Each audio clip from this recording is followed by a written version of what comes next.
Hello everyone, welcome back to our channel. तो आज हम डिस्कस करने वाले सैम्पल पेपर जो कि ऑफिशियल सैम्पल पेपर है साइंस का टर्म 2 के लिए है। तो ये काफ़ी ज़्यादा इंपॉर्टेंट है क्योंकि देखो ऑफिशियल सैम्पल पेपर को एक बार अगर आप देख लेंगे तो फिर यहाँ से आपको आइडिया हो जाएगा कि किस लेवल के क्वेश्चन आएंगे, फिर इसी के अकॉर्डिंग आगे के सैम्पल पेपर बनते हैं। तो आपने अगर एक बार इस सैम्पल पेपर को कर लिया तो आपको आइडिया हो जाएगा कि आपका एग्जाम जो है उसके अंदर किस तरीके के क्वेश्चन आने वाले हैं। चलिए स्टार्ट करते हैं। इसको स्टार्ट करने से पहले सारे जितने भी हैं, अगर आप नए आए हो तो सब्सक्राइब जरूर से कर लेना ताकि आपको और भी ऐसे ही आपकी 10th क्लास रिलेटेड यहाँ पर मटेरियल मिलेगा।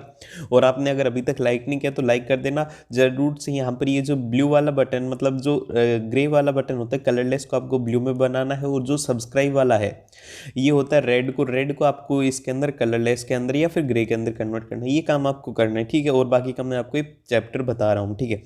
अब इसमें देखिए सबसे पहले तो इस चैप्टर इसके अंदर कौन से क्वेश्चन आएंगे। इसके अंदर आपके पास में 3 सेक्शन रहेंगे, ए, बी और सी। अब ये जो सेक्शन नंबर ए है इसके अंदर 7 क्वेश्चंस रहेंगे, 2-2 नंबर के रहेंगे सारे के सारे। और इसी तरीके से सेक्शन बी के अंदर 6 क्वेश्चंस है, 3-3 मार्क्स के रहेंगे। और सेक्शन सी के अंदर 2 क्वेश्चन है जो कि है 4-4 मार्क्स के, केस बेस्ड स्टडीज हैं। तो इस तरीके से आपका पूरा पैटर्न रहने वाला है। अब आपको यहाँ पर डाउट आएगा कि सर 1 नंबर के क्वेश्चन, तो मैंने पहले कह दिया था कि जो नया पैटर्न आया है अभी उसमें 1 मार्क्स के क्वेश्चन नहीं होंगे। और आपके पेपर यहाँ पर क्लियर है कि यहाँ पर सब्जेक्टिव ही पेपर होंगे। तो आपको अपने सब्जेक्टिव के अकॉर्डिंग प्रिपरेशन करनी है। तो यहाँ पर जो आंसर्स हैं वो एक तो सीबीएसई के अकॉर्डिंग है, और अगर कुछ ऐड ऑन करना होगा तो मैं ऐड ऑन कर दूंगा, तो वो आप अपनी नोटबुक में नोट डाउन करते हुए चलना। तो फिर चलिए स्टार्ट करते हैं। यहाँ पर सबसे पहले क्वेश्चन दिया हुआ है जिसके अंदर कि आपको the table shows the electronic configuration of 4 elements का आपको यहाँ पर इलेक्ट्रॉनिक स्ट्रक्चर दिया हुआ है। और फिर यहाँ पर बोला गया कि identify which element will form the covalent bond with carbon. तो इसके अंदर कोवलेंट बॉन्ड विद कार्बन का मीनिंग ये होता है कि वो उसको 1 या फिर 2 इलेक्ट्रॉन की रिक्वायरमेंट रहे तो फिर वो कार्बन के साथ में इलेक्ट्रॉन बना देगा। तो फिर यहाँ पर ढूंढते हैं किस किस को है। अब यहाँ पर ये पी वाला एलिमेंट है, पी के अंदर कितनी इलेक्ट्रॉन की रिक्वायरमेंट है इसको अपना कॉन्फ़िगरेशन अचीव करने के लिए। इसको है 2 इलेक्ट्रॉन की रिक्वायरमेंट, ठीक है, क्योंकि 2,8 होगा। लेकिन यहाँ पर अगर देखें तो इसके अंदर 2, 8, तो यहाँ पर 7 इलेक्ट्रॉन की रिक्वायरमेंट है, ये इसकी फुलफिल नहीं हो सकती। फिर इसी तरीके से यहाँ पर 1 इलेक्ट्रॉन की रिक्वायरमेंट, 1 या फिर 2 या फिर 3 इलेक्ट्रॉन की रिक्वायरमेंट कार्बन से फुलफिल होगी और यहाँ पर ही कंप्लीट है। तो फिर यहाँ पर जो आंसर होगा एक तो 2 इलेक्ट्रॉन वाला और एक यहाँ पर 1 इलेक्ट्रॉन वाला। तो इसका जो करेक्ट आंसर रहेगा वो रहेगा P, R। इसका एकदम से सही आंसर है। यहाँ पर हाफ ऑफ मार्क्स आपको अलॉट किया जाएगा। अगर हाफ आपने पी भी लिख दिया तो आपको हाफ मार्क्स मिलेगा, और आर लिख दिया तो भी आपको हाफ मार्क्स मिलेगा। देन फिर आता है कि carbon react with the element in the above table to form the several compounds. तो यहाँ पर आपको सिंपल से इसका रीजन देना है। मैंने आपको जब कार्बन एंड इट्स कंपाउंड पढ़ाया था कि यहाँ पर कार्बन काफ़ी सारे कंपाउंड्स क्यों बनाता है।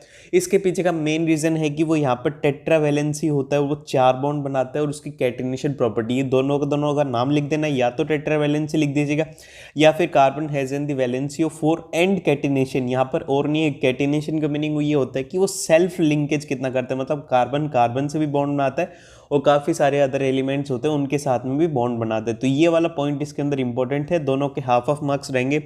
देन आता है यहाँ पर क्वेश्चन नंबर 2। अब क्वेश्चन नंबर 2 के अंदर दिया गया कि the diagram shows the part of an the periodic table. आपको पीरियोडिक टेबल दिखाई गई है। Which element would react together to form covalent bond.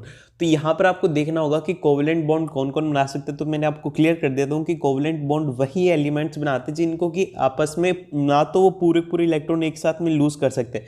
अब अगर हम बात करें यहाँ पर इस ग्रुप की, तो इसके अंदर क्या होता है कि अपना 1 इलेक्ट्रॉन लूज कर देते हैं, ठीक है। और अगर इस ग्रुप की अगर स्पेसिफिकली बात करें तो यहाँ पर क्या होता है कि इनको बस 1 इलेक्ट्रॉन चाहिए होता है। तो यहाँ पर ऐसे इलेक्ट्रॉन होनी चाहिए कि जो कि अपना पूरा का पूरा इलेक्ट्रॉन, बस उनको 1 या फिर 2 इलेक्ट्रॉन की रिक्वायरमेंट और उनका कॉन्फ़िगरेशन अचीव हो जाए। तो ये यहाँ पर 1 इलेक्ट्रॉन काफ़ी ज़्यादा आसानी से दे देते हैं, लेकिन ये वाले ग्रुप वाले इसको 1 इलेक्ट्रॉन लेना पड़ता है क्योंकि ये सारे इलेक्ट्रॉन डोनेट नहीं कर सकते। तो इस तरीके के जो कंपाउंड होते हैं जिनको कि 1 या फिर 2 इलेक्ट्रॉन की रिक्वायरमेंट रहती है वो बनाते हैं यहाँ पर कोवलेंट बॉन्ड। यहाँ पर जो W है, W क्या करेगा, 1 इलेक्ट्रॉन को लूज कर देगा, तो ये क्या बनाएगा, ये बनाएगा आयनिक बॉन्ड, ठीक है, आयनिक बॉन्ड बनाएगा। और यहाँ पर ये जो है ये एक Y और Z क्या करेंगे, ये दोनों के दोनों कोवलेंट बॉन्ड बनाएंगे क्योंकि ये यहाँ पर पूरे इलेक्ट्रॉन को डोनेट नहीं कर सकते, तो ये बनाएंगे कोवलेंट बॉन्ड। इसका जो करेक्ट आंसर है वो है आपके पास में Y एंड Z, इसका एकदम से सही आंसर है फर्स्ट वाले का। अब आता है सेकंड। इसके अंदर है कि between the 2 elements Y and Z which will be the bigger atomic radius. तो आपको बताना है कि कौन सा बड़ा रेडियस होगा Y और Z में। तो अभी आता है इसके अंदर बी पार्ट के अंदर बोलोगे कि between the two elements Y and Z which one will be the bigger atomic radius, और क्यों होगा। तो आपको सिंपल सा है, यहाँ पर जेड यहाँ पे है और ये डब्ल्यू यहाँ पर है। तो हमने पढ़ा था कि इसके अंदर जब कभी भी हम ग्रुप में डाउन जाते तो क्या होता है, सेल से जोड़ते हैं। इसमें जब सेल जोड़ेंगे तो क्या होगा, एटॉमिक रेडियस इंक्रीज होगा, जिस वजह से जेड की साइज छोटी होगी क्योंकि इसके पास में कम नंबर ऑफ सेल्स है, और जब डब्ल्यू के पास में जाएंगे तो यहाँ पर सेल्स इंक्रीज होंगे। तो यहाँ पर जेड के अंदर कम सेल है और यहाँ पर डब्ल्यू के पास में ज़्यादा सेल है, तो फिर इसका जो करेक्ट आंसर रहेगा कि डब्ल्यू इज बिगर एंड इसके अंदर जेड स्मॉलर रहेगा। इसके पीछे का रीजन है कि down the group number of cells increases तो एटॉमिक रेडियस इंक्रीज होता है। देन तो फिर यहाँ पर क्वेश्चन नंबर 3 है जिसके अंदर पार्ट नंबर ए है। इसके अंदर दिया गया trace the path of a male gamete takes to fertilise a female gamete after being released from the penis. तो आपको इस जो क्वेश्चन है इसके अंदर आपको पूरा इनके जो भी ऑर्गन्स होते हैं उनको पूरा अच्छे से नाम लिखना है क्योंकि उनके मार्क्स रहेंगे। तो फिर यहाँ पर किस तरीके से लिखा गया, आप यहाँ से आइडिया लो, आपको किस तरीके से लिखना है यहाँ का आइडिया लो, फिर उसके बाद में अपनी लैंग्वेज में लिखो। अगर आप बुक की लैंग्वेज में लिखोगे तो आपको अच्छे से समझ में नहीं आएगा, और अगर आप अपनी ही लैंग्वेज में लिखेंगे तो आपको फुल ऑन मार्क्स मिलेंगे और आपको ज़्यादा रटने की भी जरूरत नहीं पड़ेगी। आप समझो, आपको अच्छे से समझ में आ जाएगा। तो यहाँ पर दिया हुआ है कि male gamete travels in a female reproductive tract after being released and the path which it takes to fertilise female gamete. तो यहाँ पर एग लिखना है आपको, is vagina uterus fallopian tube and resulting in a zygote. तो यहाँ पर इनका पूरा एक पैटर्न लिखना है आपको कि किस पैटर्न के अंदर जाता है, और यहाँ पर हर एक का हाफ ऑफ मार्क्स रहेगा और इस तरीके से आपको पूरे 2 मार्क्स अलॉट होंगे।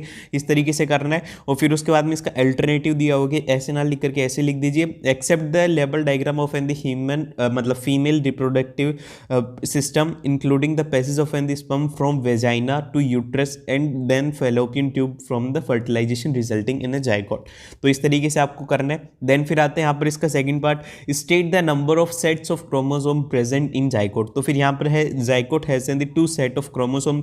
नंबर 4 क्वेश्चन नंबर 4 के अंदर है कि Rajesh observed a patch of an the greenish black powder mass on a steel piece of bread. तो आपको बताना है कि name the organism responsible for this and it is a specific mode of sexual reproduction. तो फिर यहाँ पर आपको बताना है, इसका आंसर जो रहेगा वो रहेगा कि the greenish black powdery is on a stale of bread is due to the bread mould Rhizopus which produces by the spore formation. तो आपको इस तरीके से लिखना है कि कौन से एसेक्सुअल मोड है वो आपको जरूर से इंक्लूड करना होगा, उसके लिए आपके हाफ मार्क्स रहेगा। देन फिर इसके अंदर है कि name it's vegetative and reproductive part. तो इसका जो वेजिटेटिव पार्ट है वो रहेगा hyphae and thread like structure, और टीनी ब्लॉब जो है वो है यहाँ पर इसका है रिप्रोडक्टिव पार्ट। तो ये दोनों के दोनों नाम जो है इनका हाफ ऑफ मार्क्स रहेगा। इस तरीके से डिस्ट्रीब्यूशन है।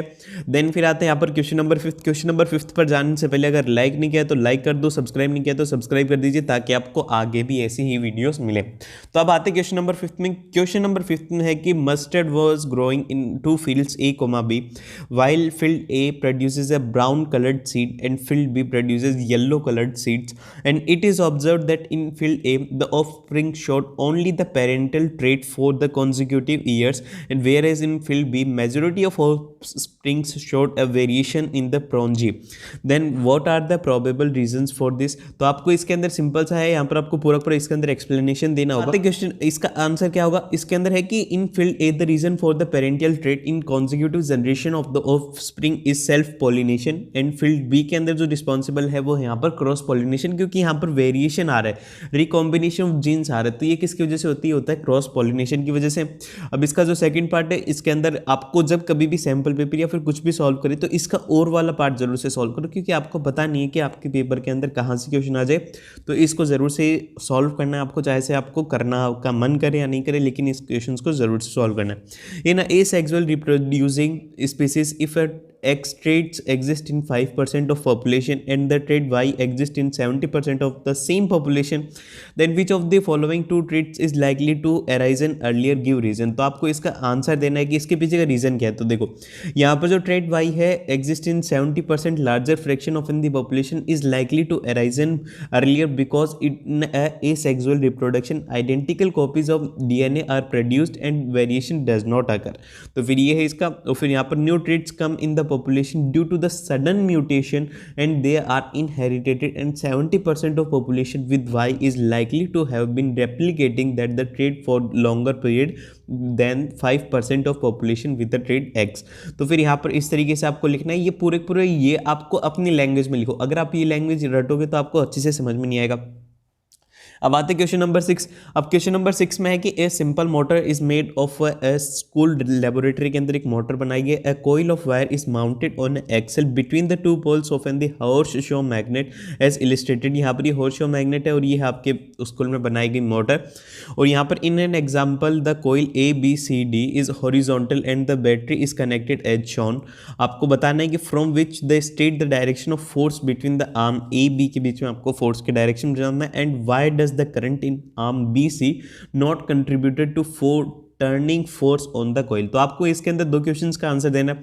सबसे पहले वाले का आंसर है वो है डाउनवर्ड की तरफ फोर्स लगेगा, इसका 1 मार्क्स के। बस आपको कई बार क्या होगा कि आपको बस एक वर्ड होगा उसका 1 मार्क होगा, कई बार क्या होगा कि एक सेंटेंस होगा और कई बार 2 से 3 लाइनें होंगी। तो वो उसके ऊपर डिपेंड करेगा कि उसका आंसर किस तरीके से होगा। तो इसके अंदर आपसे डायरेक्टली पूछा गया था कि क्या है, आपने डाउनवर्ड लिख दिया तो आपको फुल मार्क्स मिल जाएंगे इसके।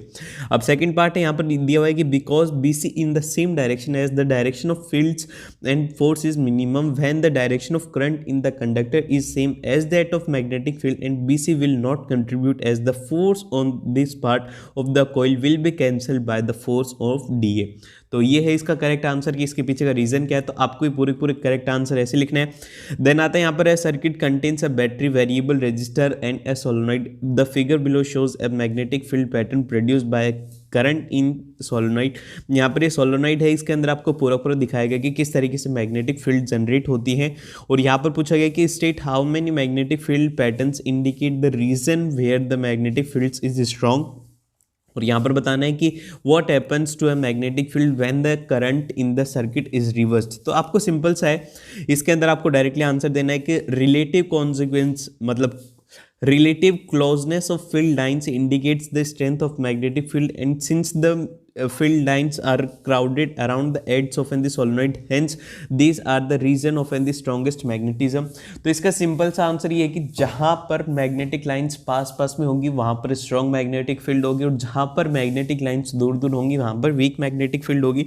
और ये जो पास में है इस फिगर के अंदर देखो, इसके अंदर ये जो पास में ये इस एंड के ऊपर है तो यहाँ पर क्या होगा, स्ट्रॉन्ग मैग्नेटिक फील्ड होगा और यहाँ पर दूर है तो यहाँ पर वीक होगा, ये है यहाँ पर वीक होगा और यहाँ पर इसमें क्या होगा, ये होगा स्ट्रॉन्ग। तो ये वाली बात आपको ज़रूर से याद रखनी है, इसको आप अपनी नोटबुक में नोट कर लो कि कहाँ पर स्ट्रॉन्ग होती है कहाँ पर वीक होती है। अब इसका सेकंड पार्ट है, इसके अंदर क्या होगा कि the direction of field also be reverse. तो यहाँ पर जो डायरेक्शन रहती है, direction is proportional to direction of current, डायरेक्शन ऑफ करंट के प्रोपोर्शनल रहती है। तो ये जो है ये कुछ आपको चीज़ें हैं जो कि आपको याद रखनी होंगी। अब आता है क्वेश्चन नंबर 7। क्वेश्चन नंबर 7 के अंदर आपको दिया हुआ है कि DDT was spread in a lake to regulating the breeding of mosquito, how will it effect the trophic levels in following food chain associated with lake. आपको इसका आंसर को जस्टिफाई करना है। इसमें आपको पूरी एक फूड चेन दी हुई है कि यहाँ पर हॉक है, लार्ज फिश है, स्मॉल फिश है, प्लैंकटन है और यहाँ पर एक्वेटिक एनवायरनमेंट है।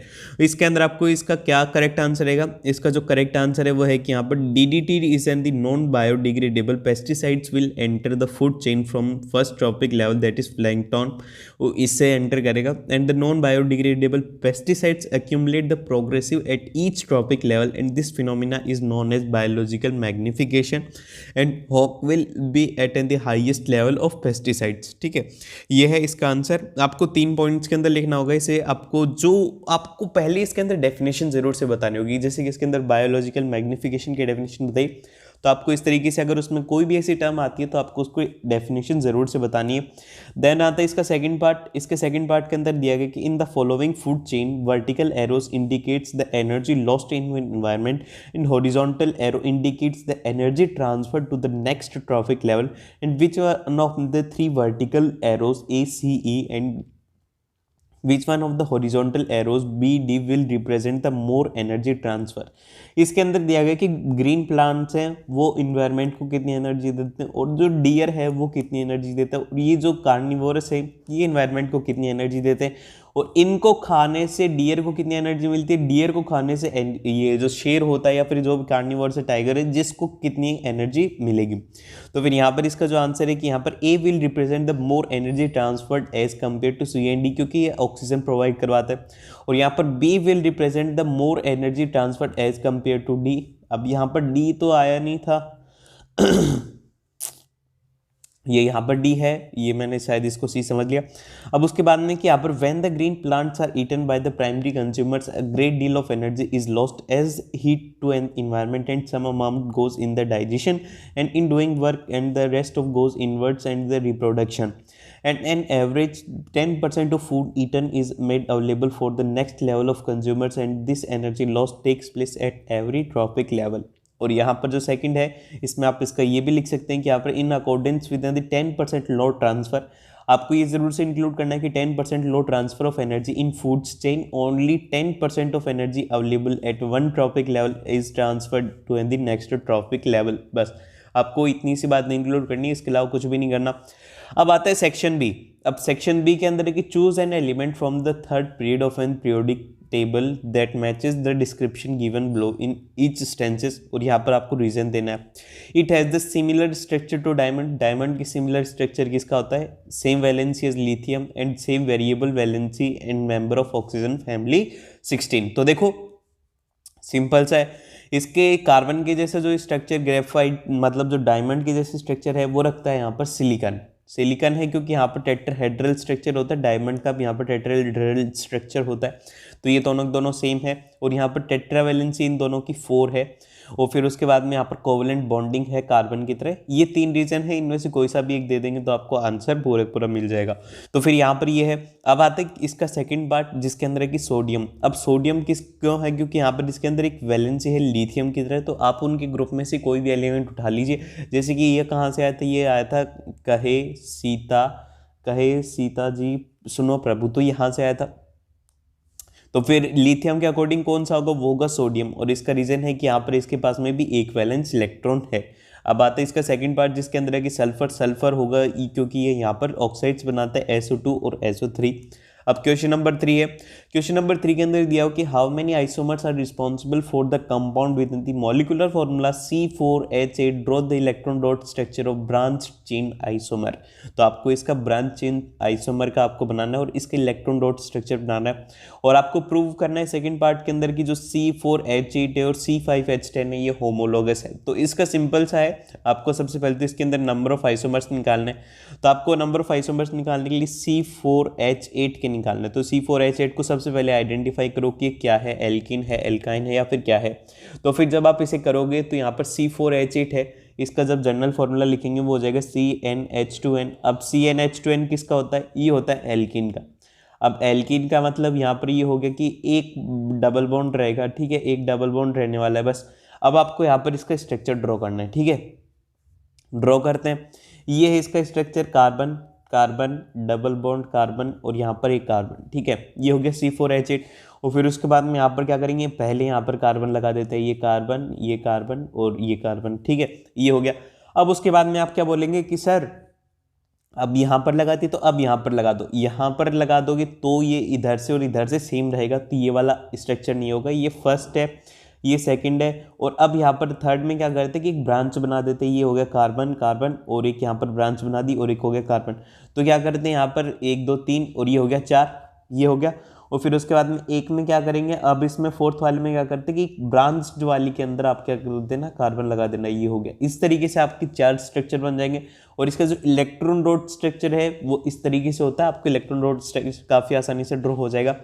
अब आते हैं इसके सेकंड पार्ट पर जिसके अंदर कहा गया है कि C4H8 और जो C5H10 है ये होमोलोगस है या फिर नहीं है। सबसे पहले आपको आइडेंटिफाई करना होगा कि इनका जनरल फार्मूला क्या है। इनका जनरल फार्मूला है वो है CnH2n। CnH2n है मतलब दोनों का ही CnH2n है, तो ये यहाँ पर एल्कीन्स है। और अभी इनका डिफरेंस चेक करो कि कितना है, तो आपको C5H10 और C4H8 के अंदर किसका डिफरेंस मिल रहा है, वो मिल रहा है 1CH2 का। जब 1CH2 का डिफरेंस मिल जाए तो वो क्या होते हैं, वो होते हैं होमोलोगस। या फिर आप ये कर लो कि इनका एटॉमिक वेट निकाल करके अगर इनका डिफरेंस 14 एटॉमिक मास यूनिट आता है तो यहाँ पर ये क्या होती है, ये होते हैं होमोलोगस और इनका सेम फंक्शनल ग्रुप है और सेम इनका जनरल फॉर्मूला है। इनमें से कोई से भी दो रीजन लिख दो, एक रीजन तो आपको मस्ट लिखना है, वो लिखना है CH2 का, और सेकंड लिखना है सेम फंक्शनल ग्रुप का, आपका काम खत्म। अब आते हैं यहाँ पर इसी के सेकंड पार्ट के ऊपर। अभी इसके पार्ट के अंदर दिया हो कि carbon compound A having a melting point 156 kelvin and boiling point दिया हुआ है 351 kelvin with the molecular formula, जिसका मॉलिक्यूलर फार्मूला है C2H6O is soluble in water in all proportions. तो यहाँ पर वाटर के अंदर सॉल्युबल है, तो आपको आइडेंटिफाई करना है कि ए क्या होगा और इसका इलेक्ट्रॉन डॉट स्ट्रक्चर बनाइए। और यहाँ पर सेकंड वाला जिसके अंदर की give the molecular formula of any two homologous of A. तो आपको सबसे पहले आइडेंटिफाई करना है कि ये क्या होगा। तो देखो ये क्या है, ये है C2H6O, इसके अंदर इसका मेल्टिंग पॉइंट दिया हुआ है और यहाँ पर बॉइलिंग पॉइंट दिया हुआ है। तो आपको इसमें कराना है कि soluble in valve proportions of water. तो इसके अंदर जब ये गिवन है कि सॉल्युबल है तो ये क्या हो सकता है, जब वाटर के अंदर हर एक चीज सॉल्युबल होती है तो यहाँ पर एल्कोहल ही आपको कंसिडर करना है। अब एल्कोहल कंसिडर करोगे तो ये जो C2H6O है, आपको बस इसको सिंपल सा इसका फॉर्मूला लिख देना है, वो लिख देना है आपको कि ये हो जाएगा आपके पास में C2H5OH, बस इथेनॉल हो गया, इसका इलेक्ट्रॉन डॉट स्ट्रक्चर बना देना है।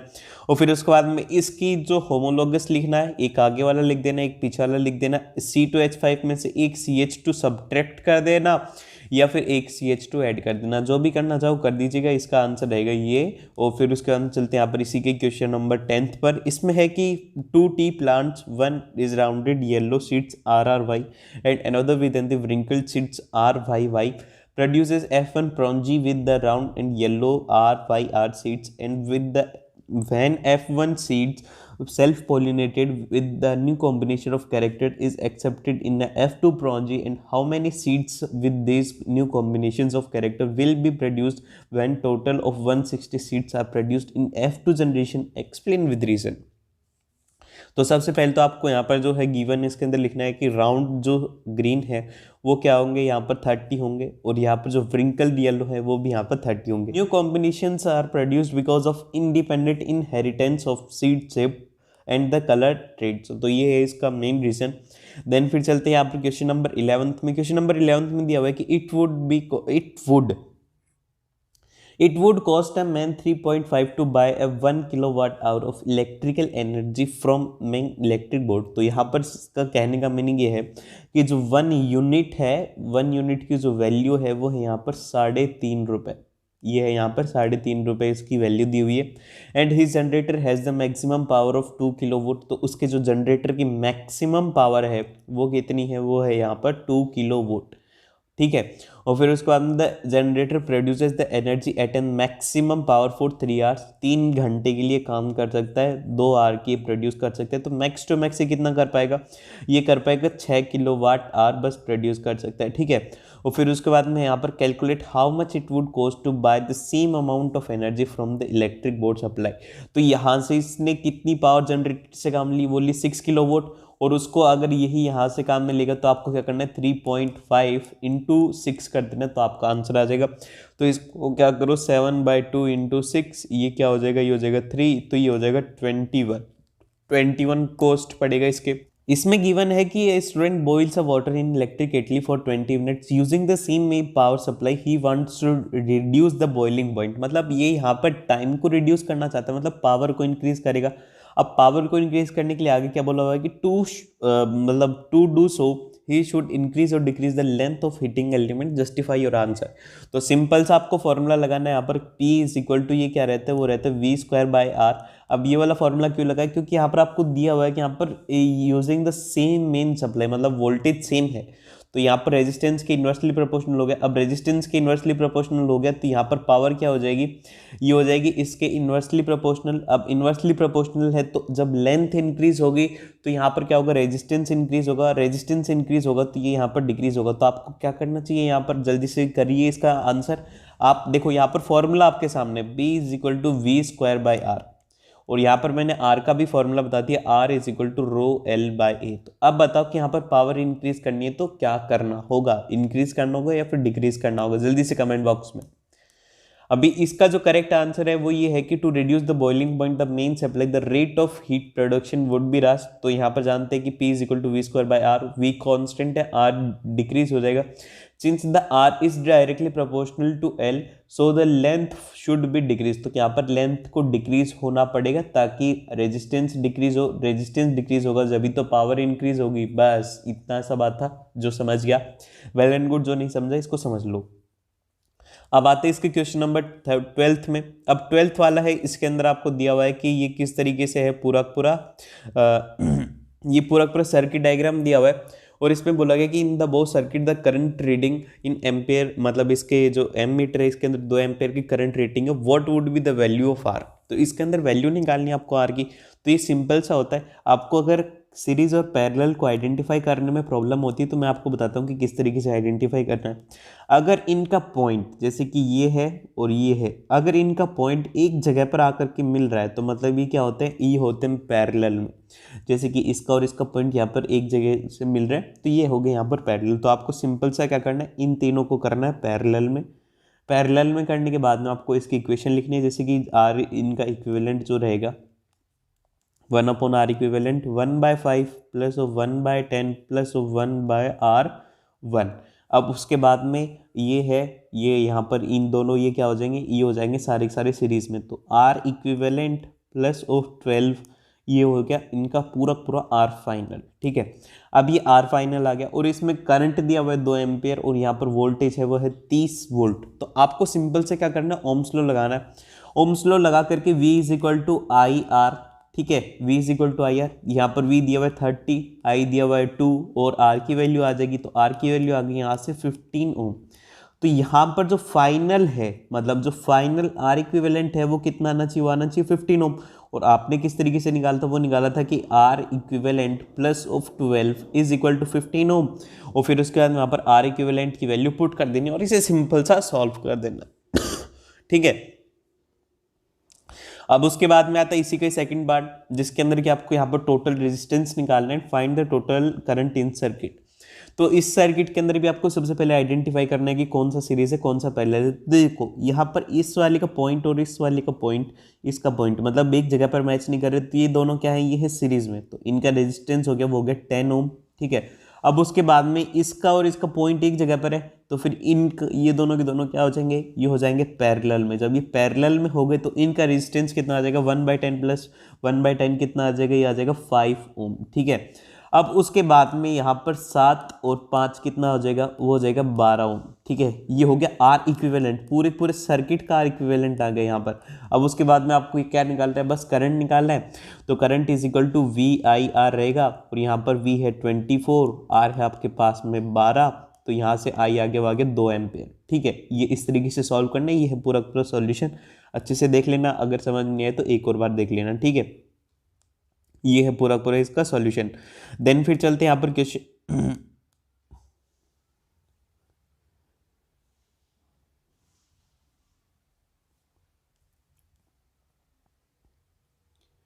देन फिर चलते हैं यहाँ पर क्वेश्चन नंबर 13 में। क्वेश्चन नंबर 13 में दिया हुआ है कि gas found in upper layers of atmosphere is deadly poison but it is essential for living beings and the amount of this gas started declining sharply in 1980s। तो यहाँ पर simple सी बात है, एटमॉस्फेयर की बात करी गई और कहा गया कि वो एसेंशियल है, तो वो यहाँ पर ओजोन की बात कर रहे हैं। यहाँ पर सबसे पहले तो आइडेंटिफाई कीजिए गैस है जो कि है ozone and how is it form at in the higher levels of atmosphere and why it is essential for all the living beings and state the cause of depletion for this gas। तो simple सा है, essential क्यों है, क्योंकि ये UV ray से protect करती है जो कि सन से आती है। और इसका जो कॉज है डिप्लीशन का वो है यहाँ पर क्लोरोफ्लोरोकार्बन, जो कि रेफ्रिजरेटर्स में एसी में यूज में लिया जाता है। सिंपल से ये पॉइंट्स इंक्लूड करने, ये इसकी आउटलाइन रहती है और इसका पूरा पूरा करेक्ट एक्सप्लेनेशन यहाँ पर ये है। इसमें है कि ऑक्सीजन मॉलिक्यूल्स इसके अंदर पूरी पूरी फॉर्मेशन दी गई है। ये है इसका पहले gas is ozone and alternative except the formula of gas ozone at in the higher levels of an atmosphere is a product of an the UV rays acting oxygen molecules the higher UV radiations split apart some molecules of oxygen to free oxygen, and these atoms combines with the molecular oxygen to form ozone. Simple सा है, आपको बस इसके अंदर इतनी सी बात include करनी कि मॉलिक्यूलर जो ऑक्सीजन होती है वो यूवी रेस की वजह से ऑक्सीजन और ऑक्सीजन के अंदर कन्वर्ट हो जाती है, फिर ये जो फ्री ऑक्सीजन है फिर से ऑक्सीजन के साथ में रिएक्ट करके ओजोन बना देती है। इस तरीके से ओजोन बनती है। और यहाँ पर जो है ozone shields the surface of earth and protect the living organism from ultraviolet rays and chlorofluorocarbon which are used in refrigerator in the fire extinguisher leads to depletion of ozone layer.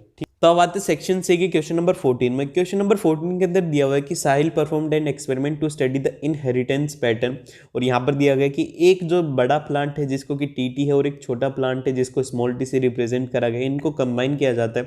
तो आपको identify करना है कि what will be the set present in the F1 generation. तो F1 के अंदर रहेगा T रहने वाला है। फिर उसके बाद में यहाँ पर है कि give the reason for the only tall plants इसमें क्यों है, और यहाँ पर है कि F1 जो प्लांट्स है वो सेल्फ पॉलिनेटेड है, 800 में से प्रोड्यूस हुए। तो ये बताए कि इसमें से कितने कितने होंगे। तो आपको सिंपल सा है, इसके अंदर सबसे पहले तो आइडेंटिफाई कर लीजिए कि क्या क्या होगा। तो इसके अंदर आपके पास में जो ट्रेट रहने वाला है, जो इनका फाइनल रहेगा वो रहेगा टी F1 जनरेशन के अंदर, क्योंकि दोनों का क्रॉस पॉलिनेशन करवाया था। अब उसके बाद में यहाँ पर सेकंड वाले का रीजन ये है, थर्ड वाले के अंदर है कि यहाँ पर out of the 800 plants 600 plants would be tall and 200 plants would be small, क्योंकि यहाँ पर जो इनका रेशियो रहता है वो रहता है टी रेशियो 2T और फिर यहाँ पर रेशियो टी, ठीक है, इस तरीके से रेशियो रहता है। तो यहाँ पर ये है टॉल और फिर उसके बाद यहाँ पर ये है वो, मतलब ये भी टॉल ही है और ये यहाँ पर शॉर्ट, तो इस तरीके से रहता है। अब इसके अंदर जैसे कि आपको 800 है, 800 को 4 हिस्सों के अंदर डिवाइड करना है। 800 को 4 हिस्सों के अंदर मतलब 200 और 4 हिस्से इनको दे देना है। तो फिर उसके बाद मतलब 3 हिस्से इनको दे देना, मतलब 600 और बचा हुआ यहाँ पर 200 इसके पास में। तो इस तरीके से करना होता है इस क्वेश्चंस को। अब चलते हैं यहाँ पर क्वेश्चन नंबर 15 में। क्वेश्चन नंबर 15 के अंदर है कि Ansari sir was demonstrating in his class with the setup as shown in figure. यहाँ पर एक सेटअप गिवन है आपको, यहाँ पर इसके अंदर अकॉर्डिंग जो अंसारी सर है वो आपको कुछ दिखा रहे हैं, तो देख लेना। अब यहाँ पर दिया हुआ है कि magnet is a test to spring and magnet can go up and down in a stationary coil. तो जब ये स्टेशनरी कोइल है तो ये अप और डाउन जा सकती है। And he lifted the magnet and released it to oscillating. आप इन्होंने क्या करा कि इसको उठा दिया, फिर उसके बाद में इसको छोड़ दिया ताकि ऊपर नीचे करे।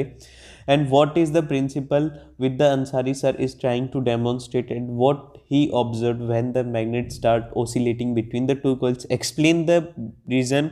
और फिर उसके बाद में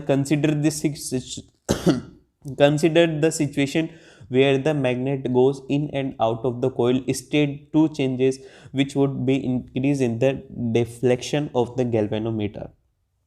तो यहाँ पर सिंपल सा है कि सर जो है वो यहाँ पर दिखा रहे इलेक्ट्रोमैग्नेटिक इंडक्शन दिखा रहे हैं। यहाँ पर sir is trying to demonstrate. तो यहाँ पर 15th के अंदर है, ए वाले के अंदर sir is trying to demonstrate the principle of electromagnetic induction, और बी वाला पार्ट इसके अंदर है कि there will be the induced current in coil due to the relative motion between coil and magnet. और यहाँ पर है कि changing the magnetic field around the coil generates the induced current. And यहाँ पर जो 6th वाला है इसके अंदर है कि using a stronger magnet using a kill more number of turns. अब यहाँ पर इसी का सेकंड पार्ट है जिसके अंदर क्या हुआ कि is there any difference in the observation in the galvanometer when the magnet swings in and out then of and the stationary coil। तो फिर इसका आंसर रहेगा कि when the magnet moves into the coil the ammeter shows a momentary deflection towards one side, मतलब left मान लीजिए। when the magnet moves out the galvanometer shows the momentary deflection towards right। और फिर यहाँ पर this is due to the change in magnetic field या फिर flux associated with the coil of magnet moves in and out. और alternative है कि यहाँ पर ये इसमें से या फिर इसमें से कोई सा भी लिख दीजिए कि the flux increases with the magnetic when the magnet goes in and decrease in when the magnet goes out. तो ये है इसका रीजन। देन फिर उसके बाद में यहाँ पर इस तरीके से आपका पूरा सैम्पल पेपर डिस्कस हो गया है।